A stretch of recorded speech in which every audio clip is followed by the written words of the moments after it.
So, this past week, we spent time talking about sugars, eating healthier versions of sugars. And so, we're going to go through an exercise at the top of this hour to explore what that actually looks like in our lives. And you remember that eating healthy sugars really exists in the context of eating a balanced diet for us. Good, we've got one more coming in. And so eating a balanced diet is our way of not having to diet, not having to restrict, not having to put a bunch of guilt on ourselves about, what we indulged in yesterday, or pass up on social events because we can't eat the food there. But it's a way of creating a sustainable lifestyle that can feed our bodies and our spirits. So that's why we even care to understand what a healthy sugar is. I'm going to share my screen here because I've got just a couple slides. And as usual, I hope that this can be interactive. Some of you will have seen this material before, but for others, it may be new. So I'm going to be checking in a lot based on whether this makes sense to you.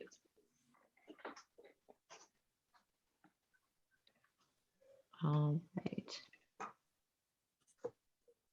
Okay, so the first piece here is this overview of what we've been talking about for the better part of the month. It's this healthy eating. And so there are a couple main pillars of eating this healthy diet, eating one that builds you up rather than breaks you down. And it's just really simple to keep these in mind. The one pillar is to make your diet plant heavy.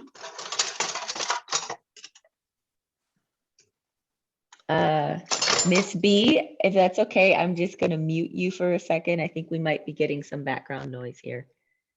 So the first pillar is to make your diet plant heavy, right? Making sure that at least half of every plate is fruits and or veggies, and you fill in the rest of the plate accordingly. And then the second really important principle is that we prioritize whole foods. And that means we're prioritizing whole sugars over added sugars and free sugars. We are prioritizing quality starches, the kind that come naturally in certain vegetables and fruits, like, sweet potatoes, for example. Potatoes in general give you quality starches, and whole grains do too. And then we're prioritizing heart healthy fats. What happens when you choose to eat whole foods as opposed to more processed foods? So that's what whole foods means, right? It's very minimally processed or not processed at all. And when you choose those over the more processed foods, you get more of these nutrients that build us up. When we choose the more processed foods, so we're going to give you an example of that in a second, but these more processed foods might include, snacks that we get from the supermarket, even the ones that have the healthy label. They are foods where when you read the ingredients list, you see a bunch of chemicals. You don't see a single item of whole food that you could pick out of the ground. And what happens through the process or through the action of processing food, what happens is the best parts end up being stripped away. And I don't know that this is purposeful necessarily, but we end up losing a lot of fiber when fruits and vegetables are processed into pastes, for example. If apples are processed into applesauce, we tend to lose some of the fiber or the pulp. When apples are processed into apple juice, we tend to lose that fiber as pulp that gets siphoned off because Most of us don't want to drink apple juice that you have to chew. But fiber is heart healthy, and fiber helps your body metabolize the sugar in the apple. So there's a reason why they exist together and why this is a food that all of our ancestors evolved to eat. Um, so again, two pillars of this holistic eating. The one is just focus on the plants as much as possible. And then the second is prioritize these whole foods that are as close as possible to foods that grow out of the ground, or would be picked from a tree, rather than foods that have gone through multiple levels of food processing and lost some of the good stuff and had some not so great stuff like sugar added to it. Okay, so let's talk about whole sugars, because this is a really good example to understand how exactly food processing works. So here's the spectrum, right? A whole food sugar. Well, let me stop here. Does that make sense to everyone? This concept of whole foods versus more processed foods? Yes. Yes. Okay, good. All right, so think of processing again as existing on a spectrum. You've got foods that are basically not processed at all, or the most processing they've had is that they were cut maybe and washed before you got to them in the store. And so those are your whole foods or your minimally processed foods. Can anybody name some whole food sugars? Think fruits, think vegetables. Oranges, bananas, pears. Exactly. It's just that simple. I mean, most fruit, all fruit really has fructose in it, which is a type of natural sugar. So that is a really straightforward place to get our whole food sugars. So if you take an orange from the store, from a farm, etc., you look at it, it's whole. It looks the way it might have looked when it grew on a tree. Like, this is as close as you get to the original food as possible. So that is a whole food sugar. If you got it in the store, maybe you go to, a store that does a lot of processing of foods, will cut the food. So you might get like quartered oranges. That would be minimally processed, but the nature of the orange has not changed. So we're still in this whole food to minimally processed territory, even if you get an orange that's already been cut, for example, or already been peeled for you. Now, you move along the spectrum, and probably the next most common way to consume oranges is orange juice. So that would be a processed food, believe it or not. And there are a couple different ways to create orange juice to hold on to more good stuff and to not necessarily prioritize or accentuate the problematic stuff like sugar. But the thing to recognize is just orange juice typically isn't simply blended oranges. Orange juice is typically pressed from oranges, as many juices are, most juices, and then often pulp is removed. The pulp is the fiber. That's the tissue of the orange that we actually eat. That's the heart healthy component. The least processed version of orange juice would be fresh squeezed or fresh pressed juice that still has pulp in it. That's one way to conserve as much of the orange as possible. But most of what we buy in stores is not fresh squeezed, and in fact, it's made from concentrate. So even if it's 100% juice, right, no added sugars, if we read the label and see that it's made from concentrate, it turns out that those concentrated sugars, so the juice, having been made from the orange, having had water removed from it, is essentially concentrated sugar and then is reconstituted with water. Often in those cases, the water added back doesn't recreate the original proportions of fiber to water to sugar or fiber to sugar. In fact, once the juice is made from concentrate, you can be pretty sure it doesn't have any of that fiber in it, because that's how it was concentrated, right? That's what needed to happen in the process of, or in the spectrum of food processing in order to get it concentrated. I'm going to check in there. That part sometimes gets tricky. Questions about that? No, I understand. No, I Okay. understand. I'm good. Okay, good. So we get to this place where we're talking about minimally, actually, I'm going to skip to this one here, where we're talking about processed foods, right? And even within the spectrum of processed foods, you can have these less processed, where the juice is kind of fresh squeezed with or without pulp, or more processed, where we're talking about juice from concentrate. Mm-hmm.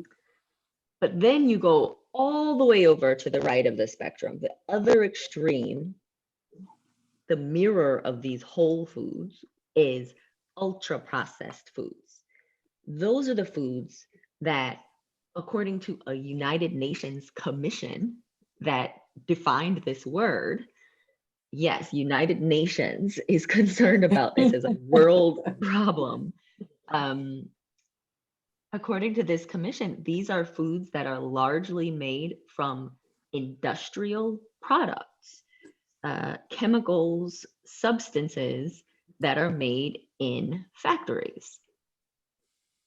So if you read the ingredients again, and you look through for a whole food, right? If you look at Fanta, if you look at orange soda, you are not going to find orange juice even on the label. You will find orange coloring.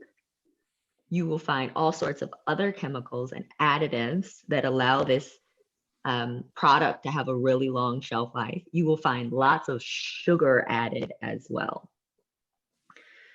So it's important that we understand the spectrum of food processing in order to start thinking about whole food sugars versus the sugars that exist in these more processed foods. Right. Let's do an exercise here, kind of a food inventory. We don't have to be vocal, but I would like you to grab, say, pencil and paper, pen and paper, or you can possibly do this on your phone. I'd like you to just tally up over the course of today, perhaps, how many whole food sugars do you think you've eaten? So that would be our fruits, which all have fruit sugar, or our veggies, our sweet veggies. So sweet potatoes, yams, those are obvious examples. Plantains kind of bridge those two. And we want to think, how many whole food sugars have you had today versus how many sugars have you had in processed foods? And we're just kind of talking about, you don't even have to break it down to serving size, just meal by meal. Did you have an orange? You can mark 1 under that column. Did you have a banana? Did you have a handful of berries, etc.?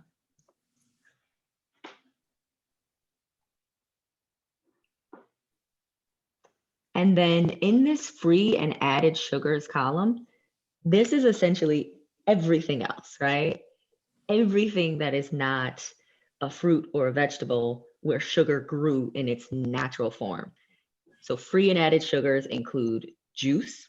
Those are free sugars where the product has been broken down and the sugar is just existing kind of free, right? And then there are there are added sugars where if you read the ingredients on this processed food, you're actually going to see one of the 50 words for sugar. Okay, and then let's compare the two columns. Again, you don't have to share numbers. I hope that we can have a conversation just about what these foods were as in the process of learning more. But how are our columns looking? Whole food sugars versus free and added sugars throughout the day. This is Cheryl. My Whole Foods looks okay. I mean, I haven't had dinner yet, so it's still early stuff.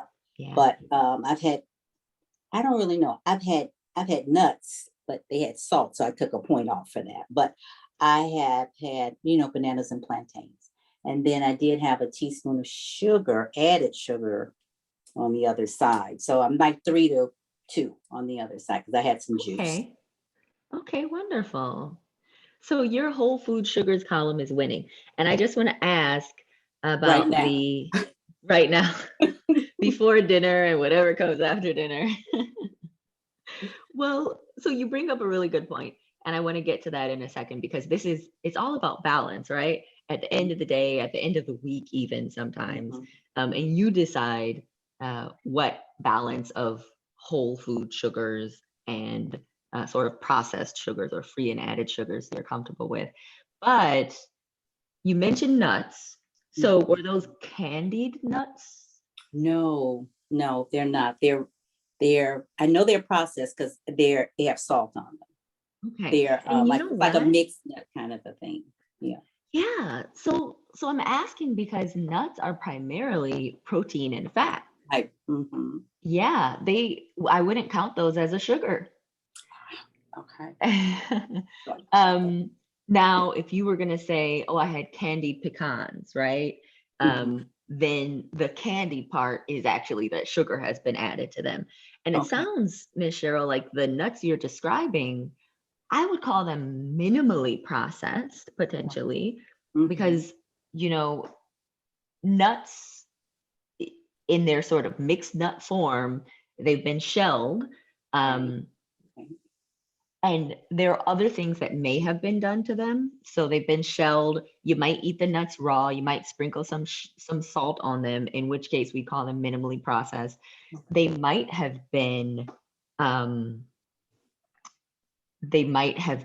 cooked in oil, in which case they're a bit more processed, because then we have to think about, well, what type of oil was that was absorbed by the nuts? But for now, for this exercise, we're going to say nuts and animal products are generally, nuts and meat, I'll say, are generally off the sugars list. Okay. Yeah, we're not getting much sugar from those. The caveat is that dairy products often have added sugars. Milk is free sugars. That has the sugar lactose, in the same way that juice has fructose broken down, living freely, or existing freely. And then yogurt often has added sugar. Most of the yogurts we buy in the stores will have added sugar, fruit on the bottom, syrup on the bottom, vanilla flavoring. Even our plant-based milks typically have added sugars unless we specifically choose the unsweetened or the no added sugar version. So that's something to keep in mind. How is everybody else looking with your two columns? How do they match up, just in terms of numbers? So I think it's just really difficult that as you go along, if you realize that you can't figure out how many whole sugars you've had because your food is just mixed with different things. So that just makes it really hard when you have to think about, it's easy. I can say, okay, I had a pear this morning, but then guess what? I had some mixed nuts from a lounge. They were just sitting out there, and they had some yogurt covered raisins with the Oh, nuts, and then there was interesting. some coconut sprinkled in there. And they're mixed nuts, but clearly there's some processed sugars in there. Mhm. And then I think everything, I'd have to say my column has more added sugars to the column, because out of my whole food sugars, I can say I had one pear and then later one apple, but everything else I have had would have had added sugars. Okay. Yeah, I mean, I think that's the boat that a lot of people fall in. So you highlighted um, the discussion that we started with Miss Cheryl, which is, yeah, that in general we don't think of nuts as added sugars, but or as sugars, but depending on what has been added to the nuts or the way in which they've been processed. So um, you mentioned basically raisinettes, right? Chocolate covered raisins that are added to the nuts. We know that if you buy trail mix in a store, you or you even make it at home, you might be adding some chocolate chips, some other chocolate covered things. You might buy, chocolate covered almonds at the store. And so, yeah, there's a component of nut, but you've got that added sugar in the chocolate. So we'll count the chocolate as just one piece of added sugar. And then, so I give that a 1 in the added sugar column. And then the coconut, it sounds like you may or may not have noticed that there's extra sugar sprinkled on the coconut. It was I don't sweet, know so if you could tell. probably, yeah, Okay. Okay. probably. Yeah. So, but what you're highlighting is just how easy it is to pick up some food at work, pick up some food, on the way home or in our pantry, and get a bunch of added sugars and not even realize it. The other place where added sugars hide is in sauces and dressings. So this is something that I've actually had to be more conscious of. Doing a lot of cooking at home, it's easy to pick up, a Thai curry sauce and add it to my veggies and feel really good about it. But every once in a while, if you look at the back of your container, if you look at the ingredients and you see added sugar, corn syrup, what have you, any of the 50 plus names for sugar towards the front of the ingredients list, you know that you're getting quite a bit of added sugar. That's a prominent ingredient. You can also look at the nutrition facts and look for the actual grams of sugar. And so we find that ketchup and pre-made sauces and even tomato sauce, like ragu, has added sugars. So these are things to just sort of keep in mind as we're moving through our day. Before we, well, okay, let's talk to Miss Maddie. How are your two columns adding up? I would say they are about even. One store has black grapes on sale this week for 77 cents a pound. That's So amazing. I have eaten mostly black grapes today. But I also have eaten a blueberry bagel, and I know that has bad sugar in it. Yeah, so you got a lot of whole food sugars in the grapes, which is Get the grapes. excellent. Yeah. Yeah. And you mentioned the blueberry bagel. So you might have gotten some blueberry component from that, but probably not too much, right? Right, probably not. And But then there were the small bagels, but yet still it wasn't that much blueberries in it. Yeah. I mean, that's good to recognize that another place where sugar hides is in bread products. Breads, yes. So, I think the next question for us all to ask ourselves, and I'll do this too, I think at this point in the day, my whole food sugars outweigh my free and added sugars.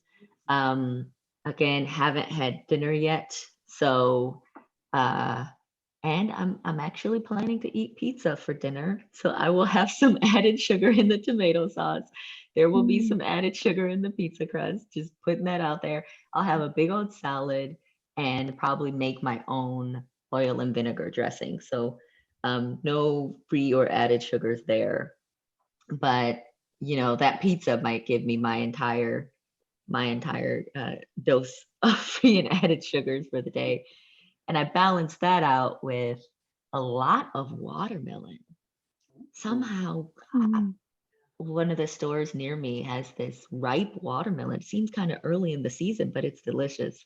So that and blueberries that I ate a bit earlier in an unsweetened yogurt parfait that I made. So I think whole sugars are winning now, but maybe not by the end of the day. And that speaks to this idea of just balance and finding the balance that we're comfortable with. We all know people who are health fanatics, right? And some of us on this call might have friends who call us health fanatics, where we pay way too much attention, according to them, too much attention to what we're eating. And we're maybe a little too neurotic about avoiding certain foods or getting more of other foods. But it really just comes down to understanding what food can do for you and to you, and then deciding where your comfort level lies. Your personal characteristics can play a role in that decision. Your disease profile can play a role in that decision. So people with type 2 diabetes might need to, not might, but they definitely need to be more vigilant about avoiding these added sugars than folks who don't have type 2 diabetes. But as the American Heart Association recommends, even people who don't have diabetes should watch our free and added sugars. It's really just important for all of us to limit these free and added sugars. And so let me give you a reference point that comes from the American Heart Association, and then we can kind of, as we wrap up, we can talk about how to find the right balance for us, whether we're at the balance that we feel comfortable with in terms of whole food sugars versus added sugars, and sort of how to shift that in the direction that we each want. So the reference point for free and added sugars that comes from the American Heart Association is that men not get more than about 36 grams of free and added sugars, and they specify added sugars. Other organizations like the World Health Organization, so again, this is something that global entities are concerned with because it so greatly affects the health of not just folks in the US, but everyone who is experiencing this Western way of eating. So the World Health Organization warns against free sugars in addition to added sugars. And remember, the distinction is like, well, free sugars might just include fruit juice.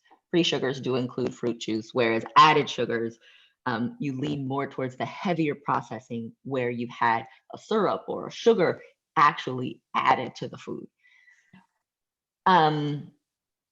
So the American Heart Association is a little less conservative than the World Health Organization, and they say for men, 36 grams, and for women, about 24 grams.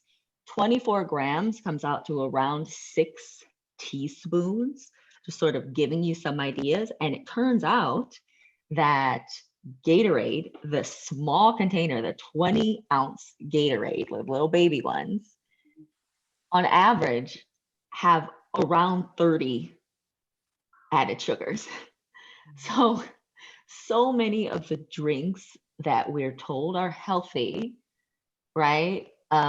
So many of the foods where sugar is hiding might actually put us over our daily limit of that 29 grams of added sugars, which is wild. That is wild. Yeah. So we talked about a bunch of places where sugar's hiding.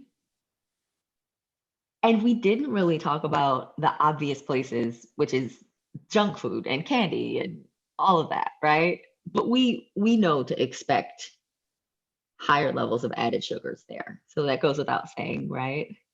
Yes. Okay.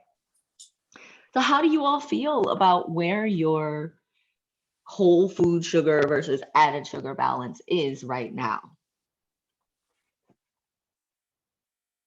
Is this where you want it to be?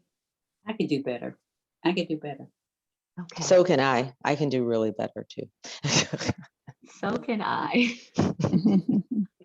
So can I.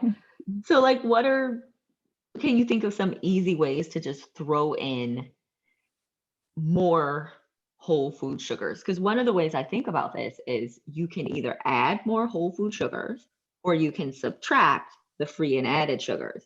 Mhm. And depending on how we're eating and drinking right now, maybe there aren't even a ton of free and added sugars to add. Sometimes we actually just need to make sure we get more of those whole food sugars in. And the reason would be the whole food sugars come from plants that have phytonutrients. They are like minerals and vitamins, like zinc and vitamin B and vitamin C that might show up on a food label or show up on the nutrition facts if you Google a food, except that phytonutrients don't show up on nutrition facts. There's some websites you can go to explore this really rich tapestry of plant chemicals that have developed as their own healing mechanisms, but provide nutritive value for us. So there are ways to explore them, Okay. but the thing to keep in mind is just really broadly eating fruits and veggies in the color of the rainbow gets you the variety of these phytonutrients that help your body metabolize sugar. So that's why drinking tons of apple juice might significantly raise your blood sugar, but eating tons of apples does not consistently raise blood sugar or add to weight gain. Because the fiber in the apples and these unseen, undiscussed phytonutrients, like flavonoids, actually help to blunt the impact of the sugar. So we want to make sure we get enough of those whole food sugars. When we're thinking about how to balance those two columns, I personally lean towards the how do I just pile more whole foods into my diet over like how do I remove every bit of free and added sugars. So how are you all thinking about adjusting that balance? Because I know Miss Cheryl and Miss B, you said you're not quite where you want to be. You want to shift more towards the whole foods. What do you think? I certainly would like to. I know I can pile on the whole food sugars because I love fruits and vegetables and I garden and all that. But no, Yeah. nothing's. I still just got collards and eggplants and stuff like that. But my cravings for the sugars sometimes in the evening just drive me crazy. So I need to eat more fruits like blueberries, stuff like that. But that candy bar is like saying, "Come and get me," Yes, I can definitely relate to that. Miss Maddie, were you gonna say something? Well, I try to put as many fruits and vegetables in my salads. I used to eat a salad every day, and I have at least 8 or 9 different fruits and vegetables in the salad. Excellent. That's a great example of just piling on the whole food. Yeah. And like you said, if you can do it in just one dish, then that kind of makes it easier, right? Yes, it does. Yes. like one of those bowls. Yeah. Right, you have a bowl of Yeah. this thing. Yeah. Yeah. Right. That's So it can exactly be a salad, or like Miss Cheryl said, one of those salad bowls, even if you were going to add, grains to it, if you were going to add quinoa or rice, and even if you were going to add a lean protein, right? Maybe this is a meal, but you've included this wide variety of whole food plants, Yes, whole food yes, veggies and fruits. yes, yes. And then, one of the other ways that people just pile on the whole food sugars is in smoothies. So that's one way to just throw a bunch of those berries and a bunch of those fruits in the smoothie. Using certain spices, and what I found is using frozen blueberries. I don't necessarily need to add any sugar to my smoothie. Right, yes. Ripe banana, even an overly ripe banana sometimes, still, it's still your whole food sugar. You're still getting that fiber that helps you manage the sugar. Miss Bridget, what's your approach to shifting that whole food sugar versus free added sugar balance? Yeah, I think what would actually help for me the most, because I wind up being really busy, and I'm sure that happens with a lot of people. So then you just kind of grab what's available, and at that point you're hungry and you just want some sustenance, or you just want to sate whatever craving that you have. But I have so much fruit in my refrigerator. I'm ashamed to say that I should just grab a couple of apples every day, cut them up, and when I'm hungry, just eat them. That'll keep me from, so I don't go for the candy bars, because I just that's just a habit that's just something I have learned not to do for a long time. But I can go, for mixed nuts that add little yogurt balls in them. And a lot of times I take the little yogurt balls out, but I have to admit, I was very hungry. They were sitting in the break room, and I just grabbed them and ate them. And I said, oh my gosh, what am I doing? Why don't I go for the piece of fruit? So sometimes so I have to remember, convenience doesn't mean necessity, because you still can make a better choice, right? And even if you have a craving, sometimes you just have to stop yourself and say, well, that apple's better and it tastes just as good. So I think, I have to, I just have to be more consistent, because after going through the Share Savor course and knowing how these free sugars can spike up your blood sugar, and if you're diabetic, even if you're not, how it affects your metabolic rate and how it affects your metabolic system later on, and then how that affects what you're going to eat hours later. I'm trying to lose weight. I have to be really cognizant of some of those free processed sugars and what you've already taught us. So I should know better, but clearly Well, I need to be beaten over the head or something. I don't know. No. You hit on a really important point. It's hard to change habits. That's why this forum exists. That's why we're having this conversation. It's just really, really tough. So I'm gonna wrap up what we said in maybe 3 points. So there are 3 takeaways from this, right? First, we have to understand how to identify whole food sugars versus free and added sugars. And so we did that, and you all are rock stars. I know, Miss Bridget, you came through our Share Savor plant-based eating course a few months back. And so we spent a lot of time talking about those whole food versus added sugars. But Miss Cheryl and Miss Maddie, you all picked up immediately. So that's wonderful. The first step is knowledge. But then, as you mentioned, Miss Bridget, knowledge isn't enough. It's necessary, but it's not sufficient to change behaviors. We all kind of, have a sense that we could do better. The question is how. So the next step would be, next important concept is mindful eating. So a few different times on this call, we've talked about how we just grab for food, and I do this too. We will grab food that's available. We will have cravings for food. We'll have a long day, and we'll really want that sweet sugary drink or that sweet snack. And so the mindful eating, keeping it really high level, is just stopping when we have a craving make yourself wait 5 minutes.